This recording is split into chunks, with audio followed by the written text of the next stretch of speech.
Arenas were packed. Fans were cheering and schools were competing. In most places, it was a typical Saturday of college basketball. There was little visible hangover from the latest developments in the federal investigation of corruption in college basketball. Coaches were taking the same tact they have been.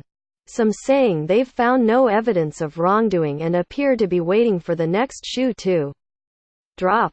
Several players still played despite being named in a Yahoo Sports report saying documents showed they had taken impermissible benefits. Fans, for the most part, were not surprised, with some saying the circumstances have been reality in college hoops for a long time. Others had fun with it. At SMU, where the Mustangs were taking on No. 13 Wichita State, some students chanted FBI, FBI, and held balloons spelling out the name of the federal agency leading a corruption investigation. That has led to 10 arrests of coaches and others alleged to have worked in the seamy underbelly of the sport. One of more than 24 names mentioned as receiving impermissible benefits in documents in a Yahoo Sports report Friday was former Wichita State guard Fred VanVleet, now with the NBA's Toronto Raptors. In sentiments echoed by many coaches, Wichita State coach Greg Marshall said he didn't know about the alleged payments but that his program overall has nothing to hide. Utah's student section mocked Southern California forward Chimezie Metu, who was mentioned in Yahoo's report but played and scored 14 points to lead the Trojans in a win. The Utah fans displayed signs like "Need money," "Metu," "Me too," and chanted, "Payroll, payroll," whenever he had the ball or returned to the bench. "When I'm on the court, nothing else matters. I was just out there playing. I wasn't paying attention to anything anybody else was saying." Metu said, "I'm not going to lose any focus at all. I didn't do anything wrong. Nobody in my family did anything wrong.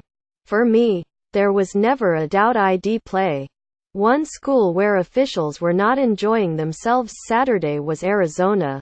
Wildcats recruit Sharif O'Neal, son of former NBA star Shaquille O'Neal, withdrew his commitment after ESPN reported coach Sean Miller was heard on a wiretap discussing a $100,000 payment to freshman DeAndre Ayton to get him to sign with the school. Arizona announced that Miller would not coach Saturday night in the 14th-ranked Wildcats game at Oregon. Associate head coach Lorenzo Romar stood in for Miller, and the Wildcats lost 98-93 in overtime to the Ducks. It was unclear what the coaching situation at Arizona would be going forward. As basketball players, we have a job, and we're not going to let outside noise, let it mistreat us. In a way, we're just going to keep pushing, keep grinding." Senior guard Parker Jackson Cartwright said, "We have games to play. We have practices to practice. That's what we're looking forward to." While Miller was absent, Ayton played and finished with 28 points and 18 rebounds. Oregon fans taunted him with a sign in the image of a check for $100,000. In Omaha, where Creighton played No. 3 Villanova, the Blue Jays were also linked to possible violations. The Yahoo report said Christian Dawkins, who worked for former agent Andy Miller, may have bought dinner for former Creighton center Justin Patton or his family. Patton signed with Miller's agency but fired him once Miller was implicated in the probe in September. Creighton coach Greg McDermott has said he didn't know if Dawkins had a meal with Patton, but knew Dawkins met with Patton because McDermott also attended the meeting. So they took him to dinner. "Big deal," said 54-year-old Creighton fan Jim Belgrade, who has been attending games since he was 6. Belgrade said there needs to be a crackdown if money is exchanging hands and that some fans are more concerned than others. They will be if it's a big-time school involved, Belgrade said. And there are people who say it's the rules. And the rules are the rules. So we have to cap it some way. But will fans at Missouri Valley schools be worried about it? Probably not. Several players singled out in the report played on Saturday. Kentucky fans cheered Kevin Knox as usual before he started against Missouri. And the freshman forward did his best to keep things normal. An internal review found no issues and he said afterward, "I was sure I would be able to play all week. I let Kentucky and compliance handle all that." Texas held out Eric Davis against Oklahoma while the Longhorns conduct their own investigation. While Alabama's Colin Sexton started against Arkansas. At Duke, Wendell Carter Jr. was in the starting lineup after the school said there were no issues with his eligibility. Afterward, Carter said he refused to let it become a distraction because I know I didn't do anything. I know my family didn't do anything. The only obvious indication that anything was different was found on the dry erase board near the Cameron Crazy's entrance. A Twitter hashtag #FreeWendell. Obviously I was disappointed that a former player was acknowledged in this report. Maryland coach Mark Turgeon said after the Terrapins were beaten 85-61 by No. 17 Michigan. Former Maryland player Diamond Stone, who played one season for the Terrapins, was also mentioned as receiving an improper loan from an agent. "I have absolutely zero relationship with that agent or that agency. Wouldn't know him if he walked into the room today," Turgeon said. Michigan guard Muhammad Ali Abdur-Rahman said he is aware of the scandal. "But that's about as far as it goes. We still have to go out there and play the game. People didn't pay us. I mean, there's here and there," Abdur-Rahman said. "I don't really think about it. I can't speak for anyone else."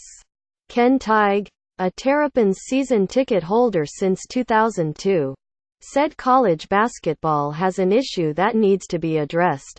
"I think the problem is widespread," Tighe said. Diamond Stone is part of an attempt by agents to influence the game. Michigan coach John Beilein offered a simple solution. "Educate your players. Educate the parents the best that you can." Beilein said, "When somebody's offering them something, they've got to say no to a Coca-Cola if an agent is talking to them. And they've also obviously got to say no to money." In Dallas, Jim Randolph, who attended SMU in the late 1960s and was a fan during the 1980s when the football program received the so-called death penalty from the NCAA, said fans expect their teams to do whatever they can to win. "The entire infrastructure of amateur athletics, especially basketball, is just as dirty as can be," Randolph said. "So many people have looked the other way for so long. It's about time it surfaced." Dustin Foster of San Angelo, Texas, grew up in Missouri and is a lifelong Kansas fan. The 36-year-old oil field worker attended the 8th-ranked Jayhawks game at Texas Tech on Saturday and said he doesn't know what is going to happen next. "I don't even think NCAA President Mark Emmert knows at this point," Foster said. "I don't think anybody knows. Flip a coin." Villanova coach Jay Wright said the scandal has cast a cloud over basketball that everyone in the sport has to work together to remove. "It's certainly not a good day for us," Wright said. "But I do think we have a lot of good people in college basketball. A lot of good things in college basketball that we're all going to try to work together to get it right again." When asked about a line item on an expense report by Dawkins cited by Yahoo that said Dawkins had a meal with Villanova coaches, Wright said, "My athletic director has advised me not to respond to it. He will." The athletic department is on top of it and will respond to it. AP Sports writers Eric Olson in Omaha, Nebraska, Jody McCreary in Durham, North Carolina, Skylar Dixon in Lubbock, Texas, Ann M. Peterson in Oregon and Gary B.